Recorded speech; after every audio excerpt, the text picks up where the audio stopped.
Laatst kreeg ik de vraag waarom slachtoffers van pesten vaak niet voor zichzelf opkomen en waarom de ouders, de school en de omgeving er vaak niet in slagen om een oplossing te vinden. Een van de verklaringen is dat pestgedrag zich als het ware aanpast aan de kracht van het slachtoffer. Als pestkoppen maar gemotiveerd genoeg zijn, kan het iedereen overkomen en kunnen ze iedereen aan het huilen maken.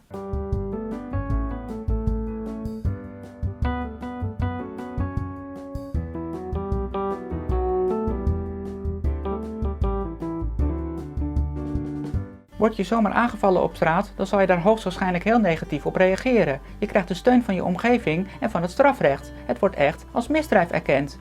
Het gniepige aan pesten is dat het erin sluipt. Het begint met gedrag waar we ons allemaal schuldig aan maken en wat we allemaal accepteren, namelijk het buitensluiten van anderen. Kinderen weten al heel snel dat het voordelen oplevert als ze met het leuke, knappe en populaire kind omgaan.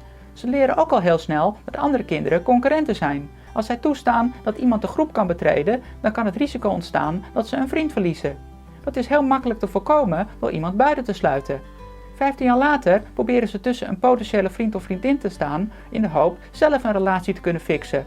En later, als ze manager zijn geworden van een bedrijf, kan het zijn dat ze jou afwijzen in de hoop een vriend daarmee te bevoordelen. Eerst denk je dat het niks is. Ga je bij een groep staan, dan draaien mensen zich van je weg. Wil je wat zeggen, dan praten ze door je heen. Met hun stem laten ze duidelijk merken dat je niet welkom bent. Je denkt dat het aan jou ligt en dat het de volgende keer vast beter zal gaan. Maar het gaat niet beter. Later sta je weer alleen. Vol ongeloof laat je het maar zitten, want school vraagt op dat moment al je aandacht op. Totdat het erger wordt. Mensen beginnen over je te roddelen. Ze maken je zwart bij de weinige vrienden die je nog hebt. Ze beginnen te snauwen, te schelden en te intimideren. Maar je zit in de ontkenningsfase. Je wordt niet gepest. Je laat je niet pesten. Dat is voor sukkels en zwakkelingen. Van woorden gaat het naar daden. Je wordt fysiek lastiggevallen. Je begrijpt niet wat er gebeurt. Elke dag ga je met een steen in je maag naar school. Elke keer denk je dat als je je gedraagt zoals zij graag willen zien, het pesten wel ophoudt. Maar het houdt niet op. Dan komt de berusting. Je denkt dat het normaal is en je negeert het. Tegen de tijd dat je het echt niet meer aan kan en hulp wilt zoeken, heeft de hele omgeving zich al tegen je gekeerd. De stichtingen tegen pesten schieten als paddenstoelen uit de grond. Op internet is iedereen een zelfbenoemd deskundige op het gebied van pestgedrag. Ze denken dat ze met wat praatjes het probleem wel even kunnen oplossen. Ze beseffen vaak niet dat het gedrag dan al geëscaleerd is. Pestgedrag wordt vaak geheim gehouden door het slachtoffer vanwege de schaamte, maar ook door de daders omdat ze echt wel weten dat wat ze doen onacceptabel is. Je gaat het probleem niet oplossen door alleen maar praatgroepjes te organiseren en de vreemde theorieën op los te laten. Maar die politiek correcte mutsen die zeggen dat je niet mag praten over daders en slachtoffers. Ik ben het daar niet mee eens. Er zijn toch daders, namelijk degene die pesten, en er zijn slachtoffers, namelijk degene die er hun hele leven lang schade aan overhouden. Dan moet je ingrijpen. Maar zij houden liever hun politiek correcte verhaaltje en ik geef dan een concreet voorbeeld. Ik heb jullie naaktfoto's, zeg ik dan.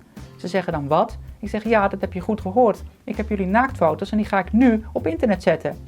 Ze zullen dan zeggen dat ik een idioot ben. Maar dan zeg ik ja, dat klopt, maar dat voorkomt niet dat die foto's worden verspreid. En elke seconde die je blijft praten, zullen meer mensen die foto's zien. En dan vraag ik aan die mensen, hoe ga je dat dan oplossen met je zogenaamde theorieën? Ben je dan nog steeds zo'n deskundige?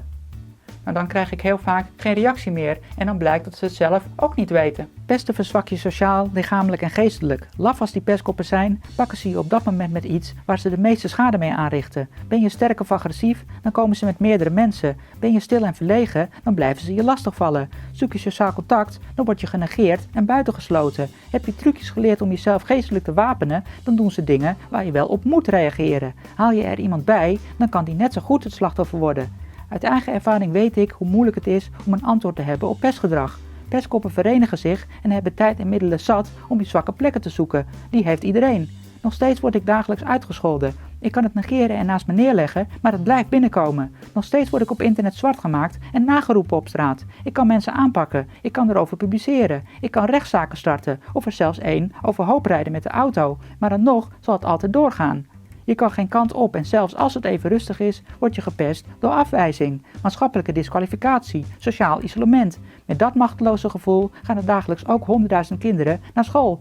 Pestkoppen geven mij plaatsvervangende schaamte, omdat ik ook een mens ben. Pesten kan beschouwd worden als georganiseerde misdaad van criminele organisaties. Het begint met buitensluiten, maar kan al snel ontaarden in lichamelijke en geestelijke mishandeling waar de hele omgeving aan meedoet.